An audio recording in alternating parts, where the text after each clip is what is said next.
Sir, कल आप खेजड़ी गए थे जहाँ 363 शहीद आपने वहाँ राखी भी बांधी है, तो किस तरीके से जो 363 शहीदों को लेकर?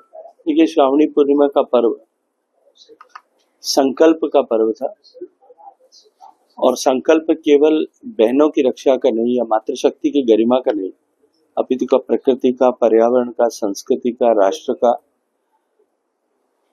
राष्ट्र के स्वाभिमान का संकल्प हम सब लें। हमारा देश क्योंकि एक ऐसे मुकाम से गुजर रहा है जब हम अमृत काल में प्रवेश कर चुके हैं और विकसित होने के लक्ष्य के साथ आगे बढ़ रहे हैं।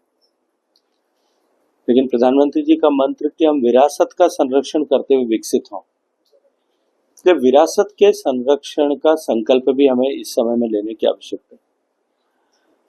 कल का दिन और वो स्थल खेजड़ली का पवित्र स्थल जो दुनिया का सबसे पवित्रतम तीर्थ में से एक है, जहाँ पर्यावरण की रक्षा के लिए, वृक्ष की रक्षा के लिए 363 माताओं बहनों ने अपना बलिदान किया था, प्राणों का उत्सर्ग किया।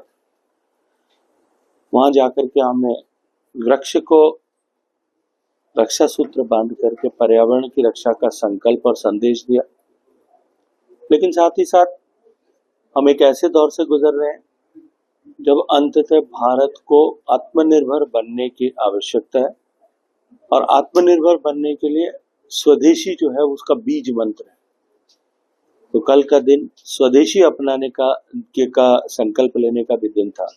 देश में लाखों लोगों ने कल स्वदेशी अपनाने का, स्वदेशी वस्तुओं को प्राथमिकता देने का संकल्प लिया है। मुझे लगता है कि इन सब विषयों पर यदि हम जो है संकल्पबद्ध होकर के काम करते हैं तो ये हमारा श्रावणी पूर्णिमा का अवसर, ये रक्षाबंधन का अवसर, ये त्योहार इसको मनाना ये सार्थक था। सर, कल राज्यसभा सांसद यहाँ पहुंचे थे अभिषेक मनु सिंघवी, उन्होंने फिर एक बार जो है ये कहा है कि चुनाव आयोग जो है सही से काम नहीं कर रहे हैं और जो राहुल गांधी कह रहे हैं वो ठीक कह रहे हैं, हलफनामा मांगा जा रहा है जो ठीक।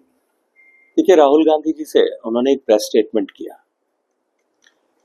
चुनाव आयोग ने उस प्रेस स्टेटमेंट पर उनसे ऑथेंटिकेटेड डिटेल मांगी कि आप सूचना दीजिए कि आपने, कोई व्यक्ति ये खड़ा होकर के कहे मीडिया में आकर के रिस्पॉन्सिबल व्यक्ति,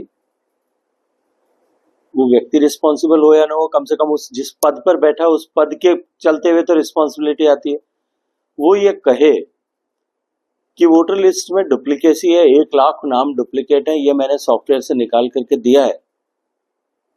जिस संवैधानिक संस्था पर आपने आक्षेप लगाया है, क्या उसको यह अधिकार नहीं है कि वो उसके लिए आपके पास में जो तथ्यात्मक जानकारी है वो प्रस्तुत करें, ये कहे? अब जब तथ्यात्मक जानकारी मांगी जाती है तो चूंकि गांधी परिवार अपने आप को देश की व्यवस्था और संविधान से ऊपर मानता है, राहुल गांधी जी से जानकारी कैसे मांगी जा सकती है? उसको लेकर के उनके सिपहसालार सब जगह जाकर के प्रेस कॉन्फ्रेंस कर रहे हैं। मुझे लगता है कि इससे ज्यादा हास्यास्पद कुछ भी नहीं हो सकता।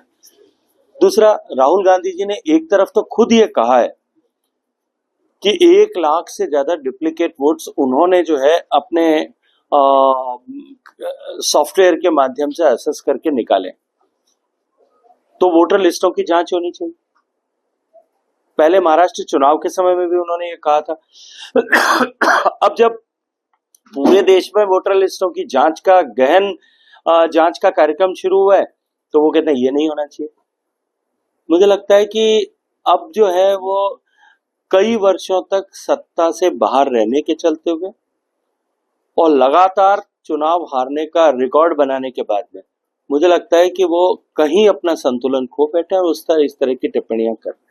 सर, एसओजी ने कल एक और जो है गिरफ्तारी की है युवाओं को। हर ऐसा अपराधी जो युवाओं के भविष्य के साथ खिलवाड़ करने के दोष में अपराधी हो उसे अवश्य गिरफ्तार करना चाहिए, वो कोई भी हो सकता है।